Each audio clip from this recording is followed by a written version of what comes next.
Well, a very, very happy Thursday, and welcome to another episode of the TNC Sports Talk. My name is Justin. Today is February 12th of 2026, and I hope everyone is having themselves a good week. We're actually over halfway through the week. Tomorrow is Friday, and then you got to go out and celebrate a weekend of Valentine's Day events and spectaculars and all that stuff that ties along into it. And I'm going to be honest with you, there's not a whole lot of plans that I have here, and that's something that I kind of my wife understood that when she first got with me, that I'm not a big Valentine's Day person. I don't consider Valentine's Day as a holiday. I don't buy into the um, expenses that it comes with flowers and bows and fancy meals. And I'm just not one who is big about it. My kids' grandmother got them something for Valentine's Day, and I think it's special. I mean, I knew I got stuff from my mother as a kid growing up, and it was just a touch that I, to be honest, took for granted. But I am not a big person to float out there on Valentine's Day and say, we need to go do this. And, you know, I do wish that I had more time to take, my wife and I out to dinners and, get a night out of the town without the kids over the weekend. It's kind of hard because we don't really have anyone to watch them. And I'm not using this as an excuse, by the way. So don't think, oh, I'm just making excuses here. But I don't really find the, on top, for first and foremost, I don't find it as something that needs to be celebrated. And then if, it's just a general problem that we have in this household to find that one-on-one time to take away. We're busy with work. By the time we come home, we got, adult responsibilities, parent responsibilities. And so it's just one thing after another. We don't find ourselves sometime. And I feel like we do need to work better at that. But for those who celebrate Valentine's, I want to know, what are you guys doing? You guys going out to a fancy dinner? Going to go see a movie? Do you guys do something to incorporate the kids with? So, uh, but no, Valentine's Day is this weekend. Let me know down in the comments what you guys have planning on doing. This is the agenda for today. I have some conversations that I would like to talk about football, baseball, and professional wrestling. And I want to kick things off with some baseball talk here because I feel like whatever's going on is really becoming contagious. And that has to do with whatever there's an injury out there that baseball players are finding called a hamate. And it is causing players to get injured and early on, and we got to figure out what's going on. So an article was actually written that I'm actually going to use this to base off of because it was written by Anthony Castrovince on MLB.com. I will share this to our Facebook page, actually, because I want people to follow up. So I will share it. When we get to the article, and it basically is talking about, it's called, Why is the Hamate? What is the Hamate? And why are so many players injured theirs? And from what I saw in this article, the hamate is a little bone at the bottom of your palm, away opposite side from your thumb, that and every batter, when you grip the bat, okay, your applying pressure to it, and it's apparently it's easy to injure it.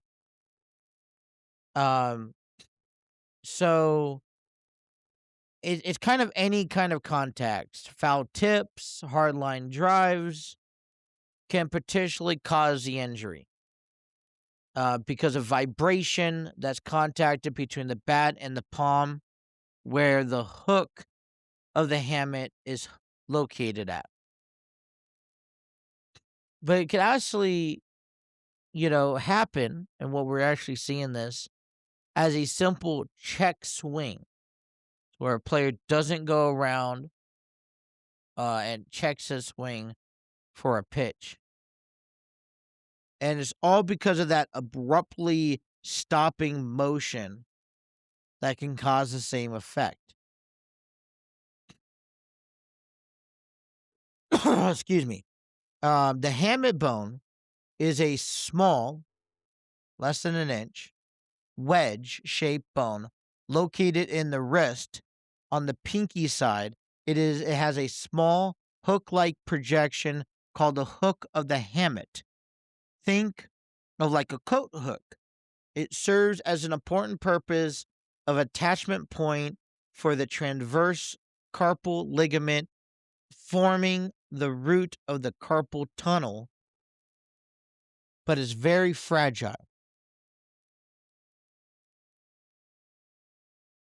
It is because of that and the way that baseball players grip their bats with the knob resting right up against the little bony protrusion, they are more susceptible of potential hamate bone breaks than the average person.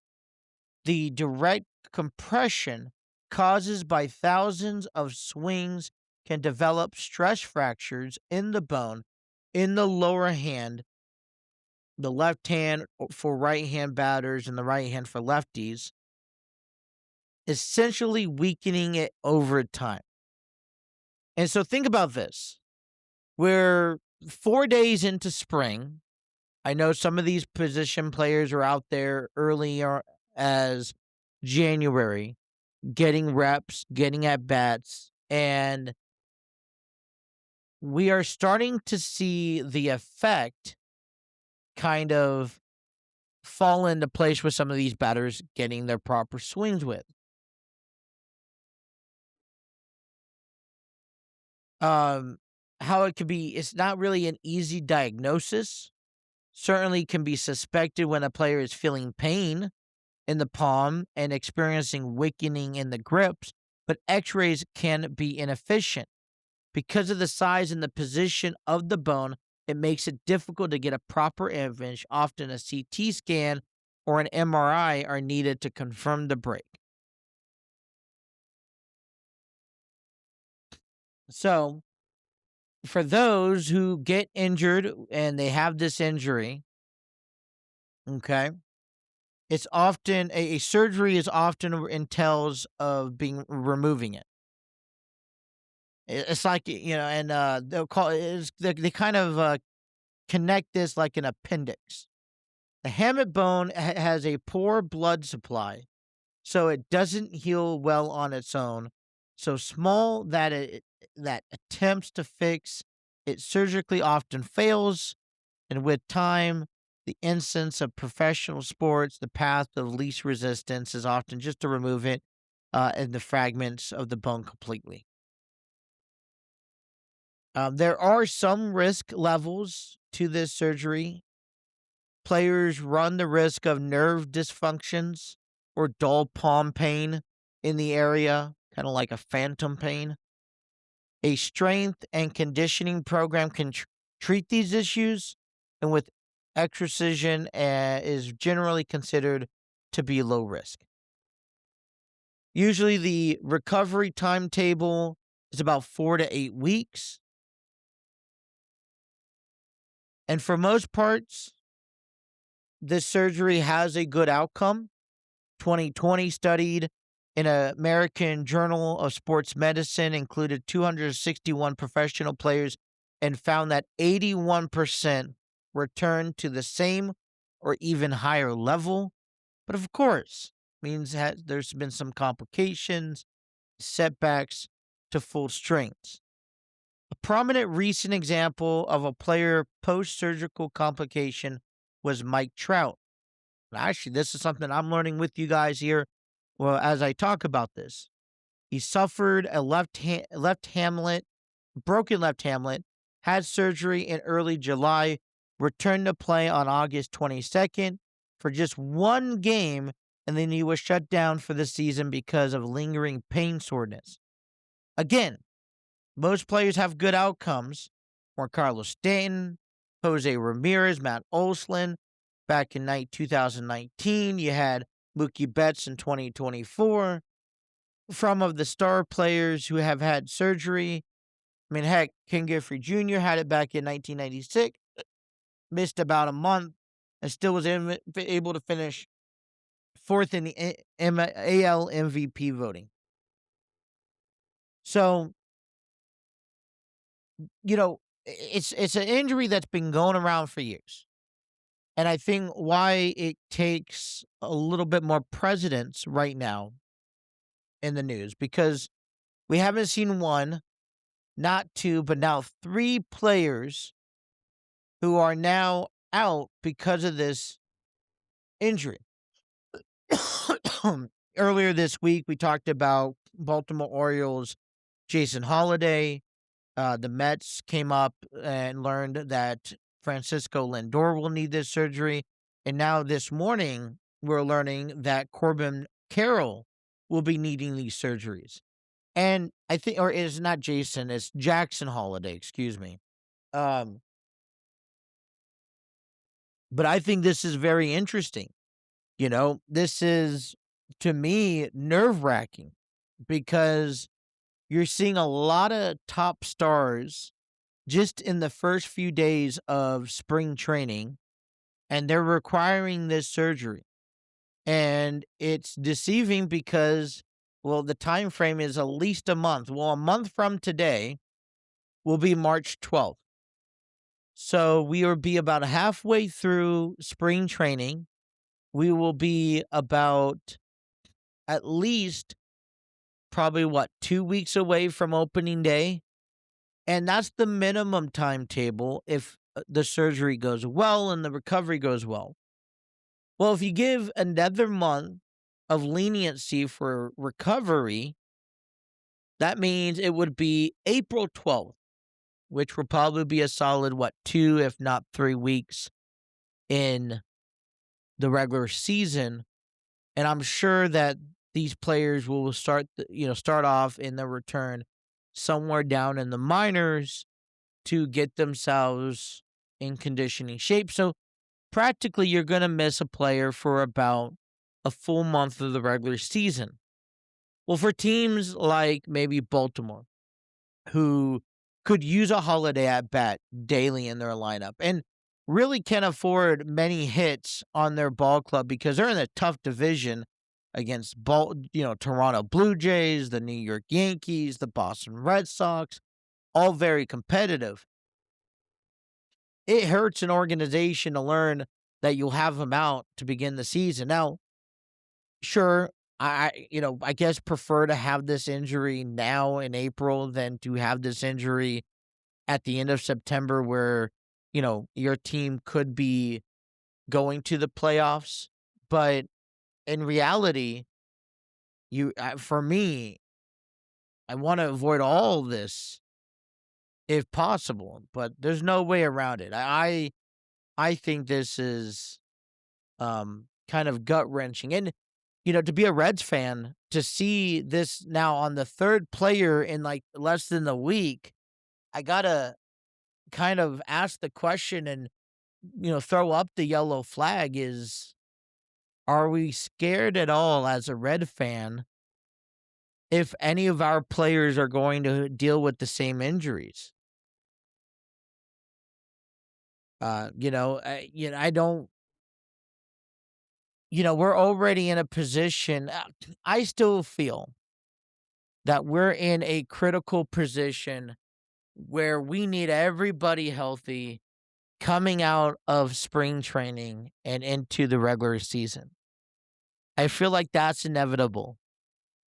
And so, I look at this and I'm like, I'm a little bit concerned for our Red players, especially a name like Suarez or Ellie De La Cruz or Matt McClain or Spencer Steer, or even a player like Stevenson.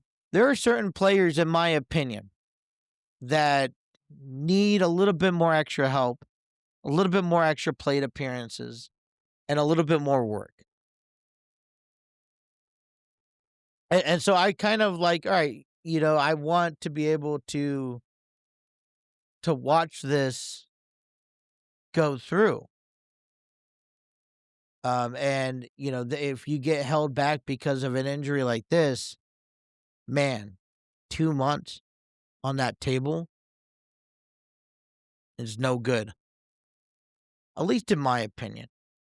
But I don't know. That is the Hamate injury. If you guys haven't gotten a chance to learn about that, that has been what's been going on around baseball here over the last few days, and we will keep people informed about who's injured and who's not injured and all that fun stuff that goes in between.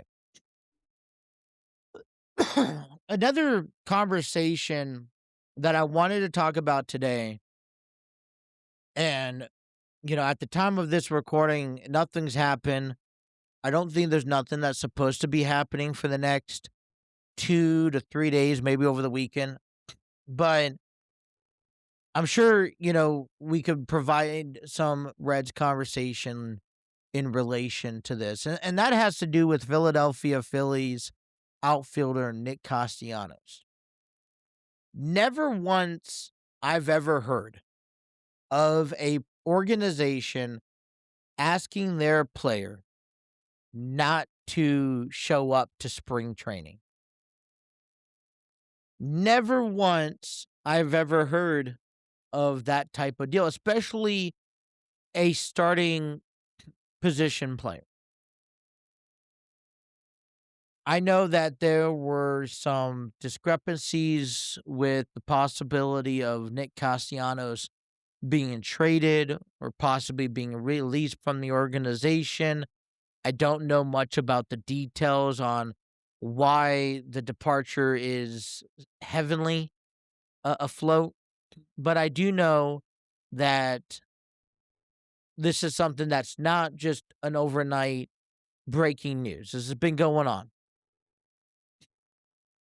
But it seems to me now that there is a clear indication that Nick Castellanos and the Philadelphia Phillies over either the next couple of days or the next week before spring training begins, either he will be traded or he will be released from the organization. Now, I'm hopeful I'm wrong, but for me, I got to ask the question, does a name like Nick Castellanos, does a name like Nick Castellanos, Phil, do anything to you as a Reds fan?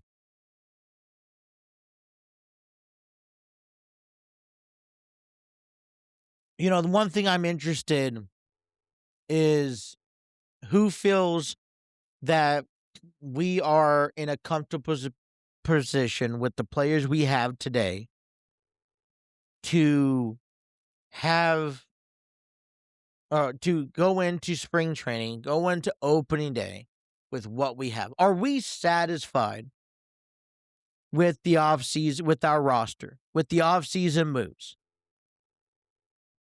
We picked up Suarez and we have Blade and Myers, but are we satisfied? Or is there an opportunity somewhere where we can add an extra bat to this lineup? And to hear a name like Nick Castellanos out there, he's not my top tier pick. I'm not sitting here and trying to say, well, if we don't jump on this, that we're losing. That it's a failure compared to the opportunities we had with Kyle Schwarber or with Ketel Marte or with Pete Alonso. I'm not saying that if we don't pick him up that we missed a big opportunity, but Nick Castellanos, to me, I still think is an opposed threat, at least his name, his appearance into a lineup. So, like I said, I don't know the details between the relationship of the Phillies and Nick Castellanos, why they want to separate. And I'm sure someone's going to fill me in. But if he is available, wouldn't it be at least an idea or a conversation to say how he would possibly fit among this Reds organization? This was another name around the same time that Suarez got dealt that this was actually a name I didn't want to associate with a trade or a release a couple years ago. And it happened. I preferred to keep him over Suarez. And this is my honest opinion. This is where I was thinking a couple years ago. Okay? And now today I'm content with Suarez, although I'm optimistic with how he could perform. Nick Castellanos, sure, I don't think he's hitting 300. I think he's barely hitting 280. But to me, a name like Nick Castellanos can oppose a threat, especially if you put him down lower in the lineup to our everyday regimen. Now, he comes in, and let's say we could magically make this happen. He's going to have to play the outfield. There's no DH spot for him. I think Suarez has secured that opportunity. Doesn't mean that we won't make room when guys need days off. And I would honestly say that Suarez needs to be prepared to play a few days of the year at third, if not trained to play at first, so that you can work, every so often, once a month, every other month or something, people can get their rest. But Suarez's primary position is designated hitter. I want him to focus on hitting and driving in runs and, advancing runners. But so if let's say Nick Castellanos is a name that we would include into this roster, he'd fit more of a 7th or 8th guy in the outfield to set up once again what Suarez is doing in the 4th spot. Now, you also add him to this roster, and I think it creates a little bit of a conundrum for these pitchers. Not only you're creating a potential dangerous bat at the bottom of the lineup, but if you put him at the 5th, 6th, or 7th spot, and you also, I don't know, let's say, I'm thinking out this out loud. Let's say you have McClain, Cruz, Suarez, Steer, Castellanos, Stevenson. I feel like that's a dangerous lineup in the core, right? You would have to throw to somebody. And so maybe you throw to McClain, you try to pitch carefully to Cruz, and he gets on base. You got to pitch. Are you pitching to Suarez? You pitching around him. And then we go to Spencer Steer. Well, if you pitch around Suarez, you got to pitch to Steer. So that provides an opportunity. Or even if you put Castellanos up in the 5th spot, you pitch around Suarez, you pitch carefully to Castellanos. and then you got to pitch. By the time you get to Steer in the back end, there's that damage for you, or that scenario lined right up.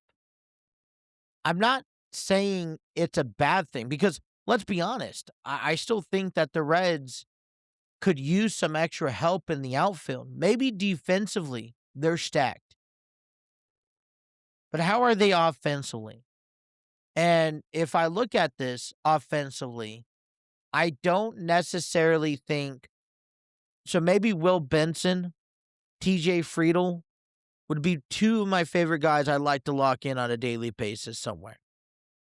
Otherwise, unless you're putting Steer out there, which I've heard indications that he's a better off the bench person. So to keep Steer on the bench, you bring in Castellanos. Yeah, that means Dane Myers or JJ Bleday, somebody's going to have to go down or be released. But if an opportunity presents itself where we could pick up a Castellanos and just add that name to the lineup, I feel like it elevates this lineup even more.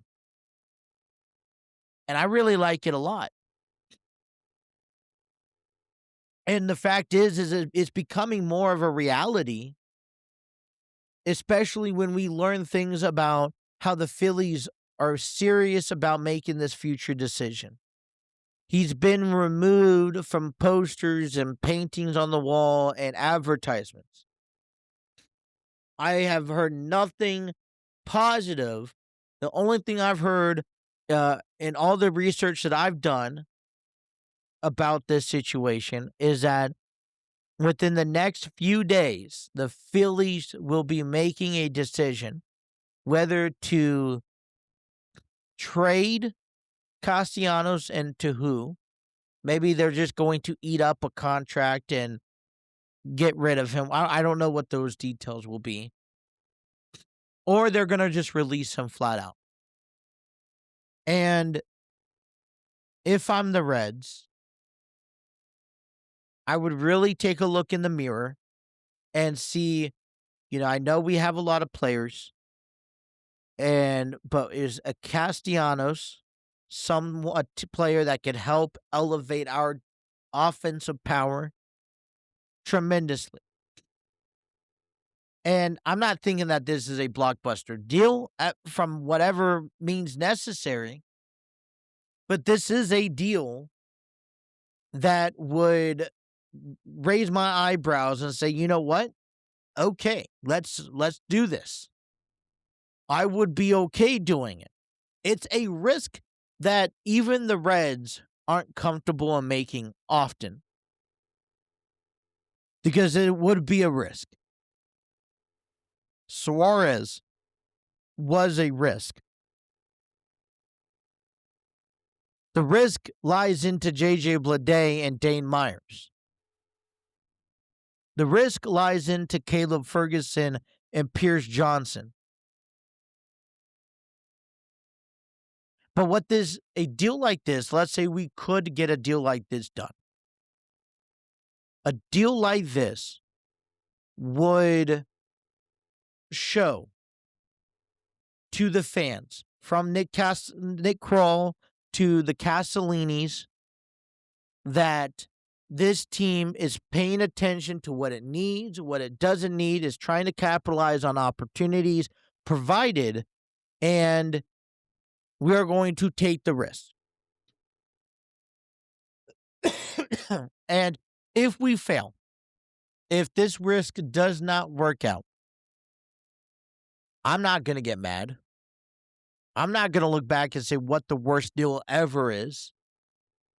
But based off of our last season, based off of what we've talked about all off season long, and the risk that we need to take, it is apparent that Nick Castellanos is one of those players that would be possibly open that we could capitalize on and take that risk. I would take it. I don't know. What about you? Leave me a comment in below.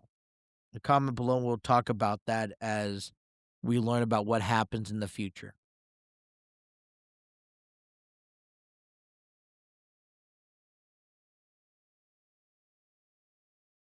Is it worth it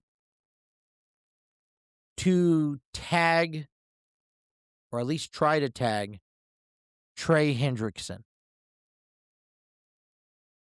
I say this out of spite in the notion that he is a candidate that the Bengals could try to tag again. There's an article on CBSSports.com written by Jonathan Jones about 2026 NFL franchise tag primer. And it's called What We Are Hearing to Top Candidates and Early Tag Decision.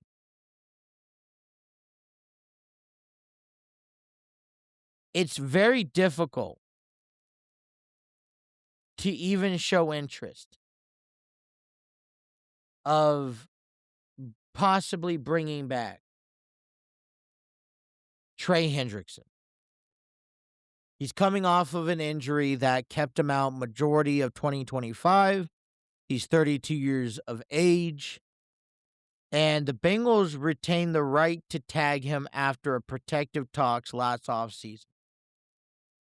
Now, sources seem it unlikely. I feel like this is just a Band-Aid. We need to rip off. We need to move forward. And we just need to go out there on the market, go in the draft, and see if we can come up with somebody or even two that we can have a good relationship with. I feel like all the relationships here in this situation has been burned.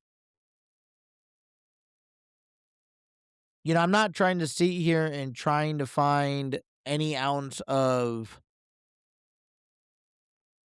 repair or an openness that, you know, makes us believe that we can possibly do business with Trey Hendrickson. And based off of what I saw last offseason, based on what I saw last preseason, what I saw on and off the field with Trey Hendrickson, you know, it becomes an integrity thing. It becomes a respect. And I'm not saying that Trey Hendrickson's a bad player. I think he's a great player. I think, you know, he will go on if he can stay healthy and he could, come back to a full recovery. I think he can offer a team a lot defensively. I would like to see him go, listen, I don't really want to face him once or even twice a year. So go off to the NFC. But, is there any ounce of hope that we can see Trey Hendrickson back in a Bengals uniform next season? And there is a possibility, but the unfortunate part is I don't think the Bengals are going to take it. And I wouldn't be mad if they don't. I'd maybe scratch my head if they did, but I would not be mad if they don't. There's a lot of good players that we can look at and possibly snag. T. Higgins, Jamar Chase did not hide back talking about possibly picking up a Max Crosby. One of my concerns, though, heading into this offseason and the fact that we're losing not one, not two, but three defensive ends, and there's a lot of other players that we're losing, and until they, put pen to paper and a re-signing, I don't see any of them returning. I don't know how aggressive the Bengals are going to be on the free agent market. I don't know how aggressive they're going to be when it comes to trying to find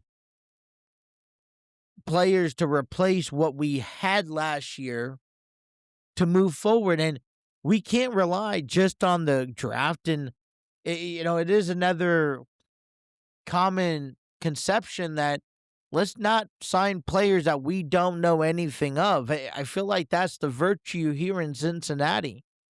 Every time you bring in a player, you're asking yourself, who are they? Even Google can't find anything about who they are half the time.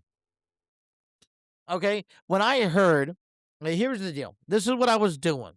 When I discovered, or when we learned that we picked up Dane Myers. And it was making newsways. I had to go to Dane Myers. Okay? And sure, it says he's an American baseball player. What team did he play last season for? The Miami Marlins. He batted .235. He has 6 home runs, 31 RBIs, 72 hits. Okay? It's kind of it. The last news that we've saw on him, okay, sure, Cincinnati and sports are, putting articles out there, okay? But yesterday, it said that exclusive interview, Dane Myers. That was it. Otherwise, it was a month ago when we signed him was the only news we got. And wouldn't you want players that kind of make an impact and is on the news all the time? I think Matt Crosby is one that's going to get everyone talking about and really jolt. All right. You put Max Crosby, I got Shamar Stewart, you get some of the other defenders. I think this becomes a centerpiece that we could build around. And, boy, the Bengals need to build themselves around something. But I guess I'm still concerned. Excuse me. I am concerned of who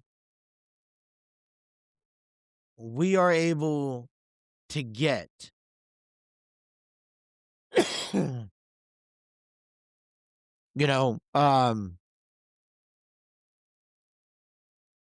You talk about guys like Lucas Patrick, who's about to hit free agency, Dalton Winsner. What does it all look like?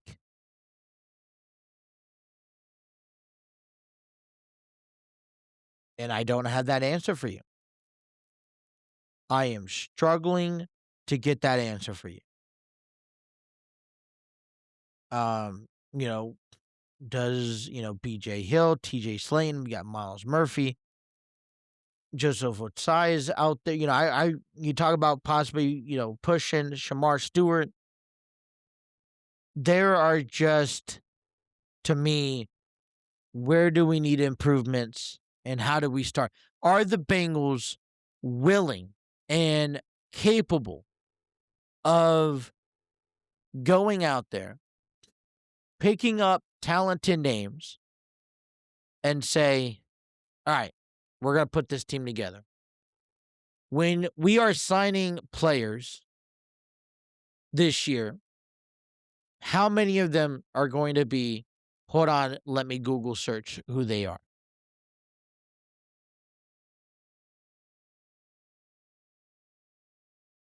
That's the question. And if we're uncertain that the Bengals are going to sign names that instantly pop up in your head when you talk about them, then what is the efforts then to keep Alicia Trey Hendrickson?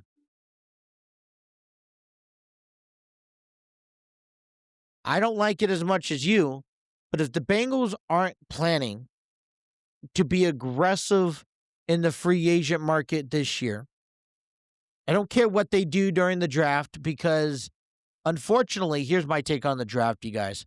The draft isn't nothing until they prove to us on the field. It looks great. Don't get me wrong. Every player deserves to be drafted where they're drafted at, possibly even higher.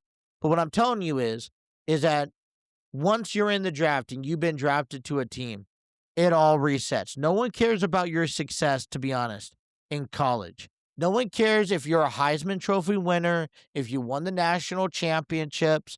Once you're drafted to a team, it's all about your performance on that field in week 1.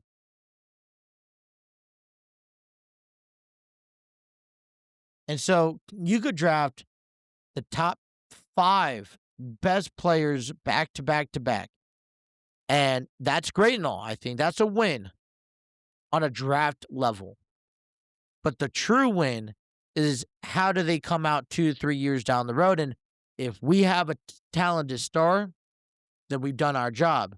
If we've already dropped them and traded them or released them, then we didn't. So I don't pay too much towards the draft for that purpose. I'm excited for it, but it all resets. That clock resets. You are a nobody until you come into the NFL and prove who you are. And that's a completely different game, my friend. So, I don't know. There is a slim chance. I know it's unlikely, but if you're a Bengals fan and you're asking yourself or you're concerned that how much offseason are we going to get out of this team, especially in areas that we think we know we need help with, defensive ends are one of them. Defense is another one of them. And all we're going to go off of is just what the draft has to offer. Then I don't know where to go from there. I don't feel like it's the only solution. We got to be aggressive, at least with a few players, talented players from the free agency or even in a trade. Before we get to our last segment today, I want to talk about Enlighten Studios. Grassroots is premiering at the Artsville Theater in Cincinnati, Ohio, February 27th through March 8th. Tickets are still available. I encourage you to get them early. You can save a few dollars by pre-ordering them. It will be a digital ticket sent directly to you. Just show on up on your scheduled day and time of performance and enjoy a production written and directed by Terry Chappell II about, I'm going to say, it brings laughter. It is spiritual. It is faith-based.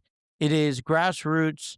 Is a production set in the 1950s, telling a story about what it was like and the obstacles, the adversities that had to be overcome when a black family moves into a white neighborhood and the truth comes out about the neighborhood.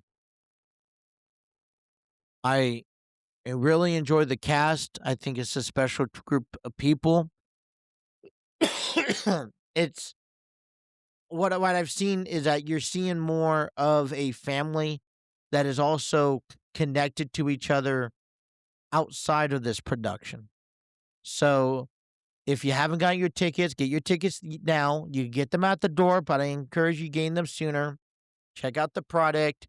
February 27th through March 8th. A link will be provided in the description below. I will also like to invite you over to Enlighten Studios podcast channel called Light in the City. That is where you could find upcoming events, stories, and news related in the performing arts community. I myself host a weekly podcast called The Enlightened Experience that can be found under the Light in the City. It's released every Monday at 5 p.m., providing you news, updates, current events going on about with Enlightened Studios, any other shout outs and upcoming projects with cast members, and even the community as we talk about provide upcoming events for even the local libraries. A nice, interesting one that we revealed earlier this week is that the Mount Washington Library that will be reopening this Saturday on Valentine's Day at 10 a.m. Could you head out, enjoy a little ceremony, a little reopening, followed by fun activities and gatherings. So you could check them out. You could check all that information out at the Cincinnati Library's event page. And we'll love your support to check out this podcast, the Enlightened Experience, and to follow Enlightened Studios on their social media, as they are a small faith-based performing arts company looking to grow. All right. In our last conversation of the day, Rangers prospect Sebastian Walcott to undergo surgery at the UCL injury. You have Chris Bassett signing a 1-year deal with the Orioles, $18 million. That's a payday, I tell you.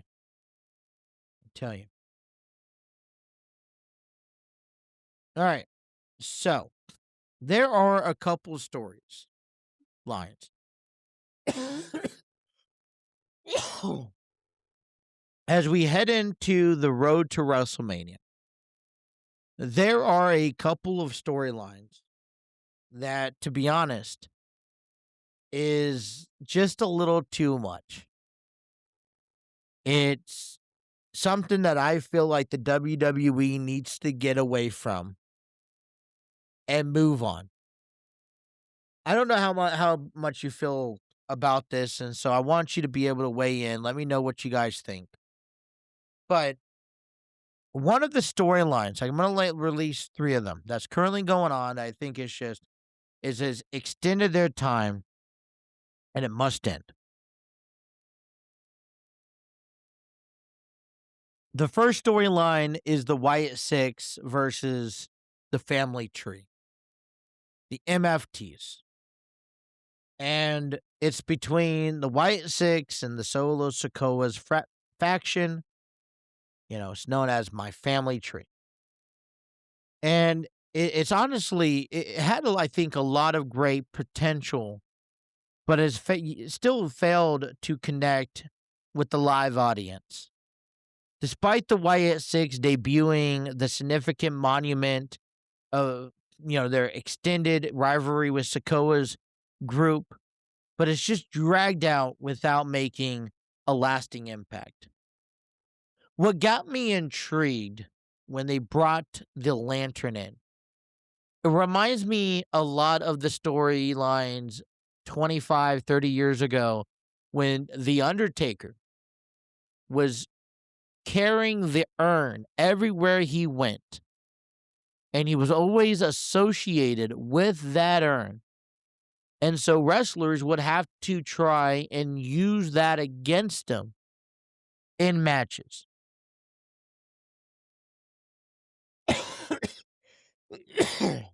Even the title change that happened on SmackDown did little excitement to elevate the feud.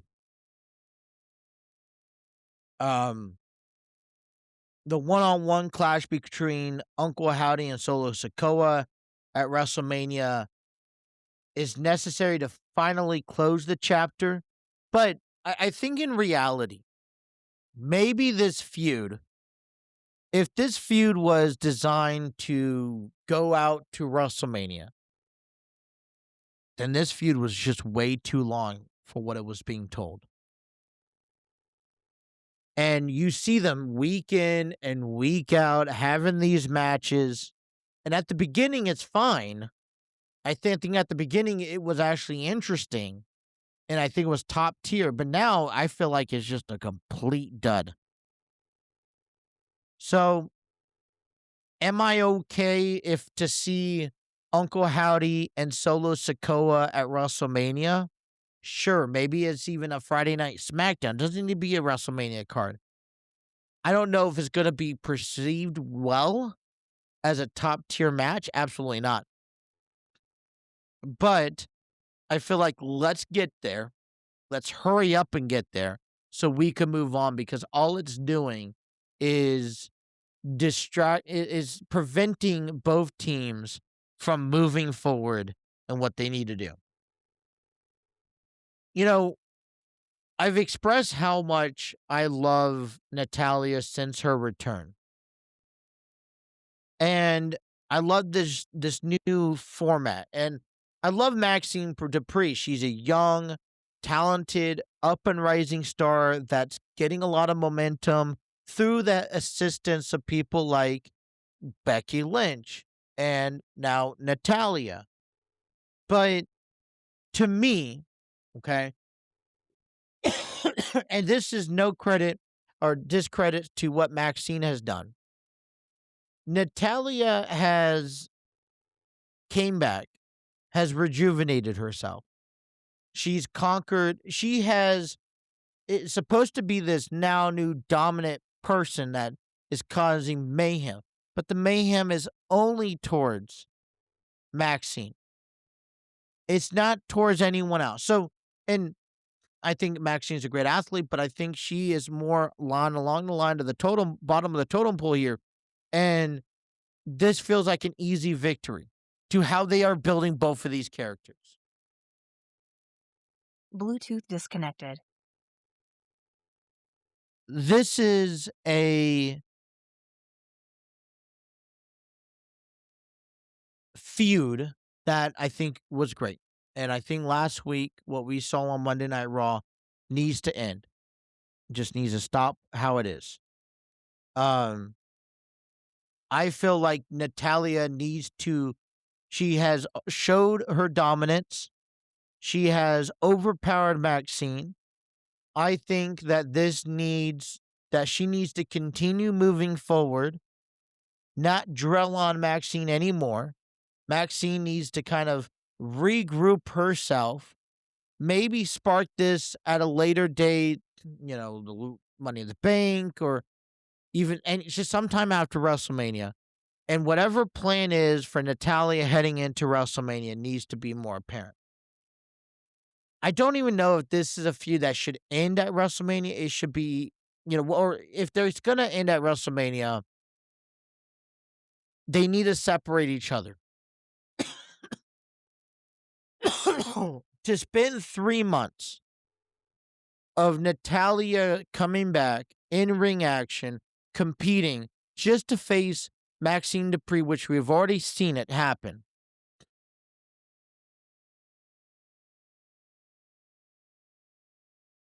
You got to have this balance. So we're sitting here. It's February 12th. I would honestly proclaim that Natalia, if it was me writing the storyline, Natalia's going to go on. She's going to try to do her own thing. Maybe she'll try to get a title match herself, whatever the case may be. We will wait 3, 4, 5, even 6 weeks from now. Then Maxine returns with an aggression that, hey, it was a little bit of change, little bit of spark. That way, it kind of reignites this feud, leading into WrestleMania, cut it off, move on. And the last feud that I feel like is starting to become a dud that they really need to move away with is the Vision and the Masked Man. Remember, this is the first Masked Man was Austin Theory. That was dated back to November. And they've kind of used this. And there's this new Masked Man now that has targeted both Braun Breaker and Austin Theory. But fans remain confused about who the attacker is and the logic behind the assaults. Rather than dragging the mystery out further into spring, WWE should reveal the identity immediately, ending the saga, providing clarity to the Vision storyline heading into Vegas. Here is my take on this feud.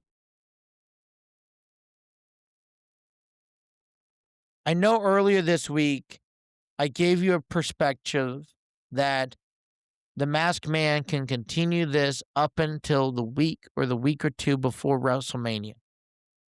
And there's somewhat truth behind that. But when you go back around between now and April, let's say, April 12th or something like that, the week before WrestleMania, you have to now, you're telling me that we have enough that we could go week in and week out where it's going to be the same thing. this masked man is going to cost some sort of division to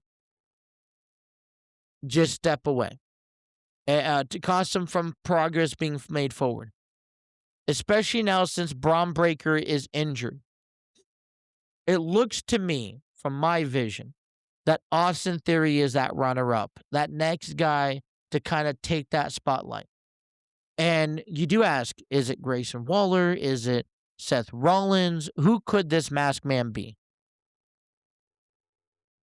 I feel that by the end of February, we do also need to know who this masked man is. Maybe, I know we saw Austin Theory lose in the triple threat match, and so he won't be at the men's elimination chamber. But it'd probably be nice to get maybe Logan Paul in there or a Bronson Reed.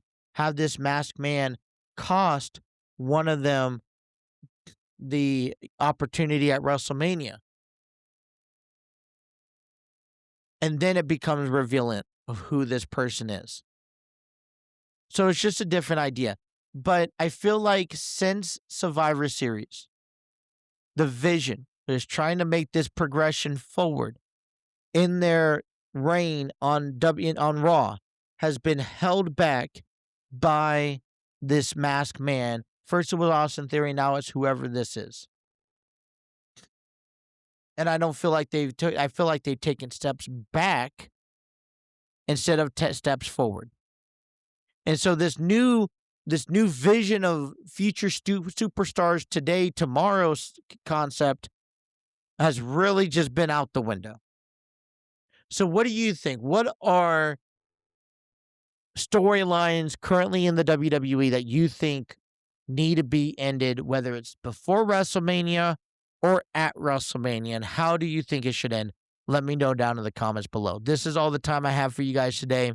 Please follow us on our social media accounts. You can find us on our Facebook, Instagram, Twitter, TikTok, I believe anywhere you can find us. Please be sure to like, share, and subscribe on our YouTube page. Our MLB The Show 25 spring training is about to get underway next week. I'm excited for it. And also, be sure to follow us and take us out with you wherever you guys listen to your podcast at, whether it's in the car, at the gym, at home, at work, whatever it is. We're on every platform, and if we're not, let me know. We'll be on there. So that is all the time I have for you guys today. I will be back tomorrow on a Friday to wrap up, get you guys ready for the weekend and sports talk. We'll preview Friday Night SmackDown, which, by the way, will be on Sci-Fi because of the Olympics. And so we'll have time for that. But until tomorrow, you guys have a wonderful rest of your evening. Take care, stay warm, stay dry, and have a good rest of your day. All right, we'll see you tomorrow. Take care. Bye.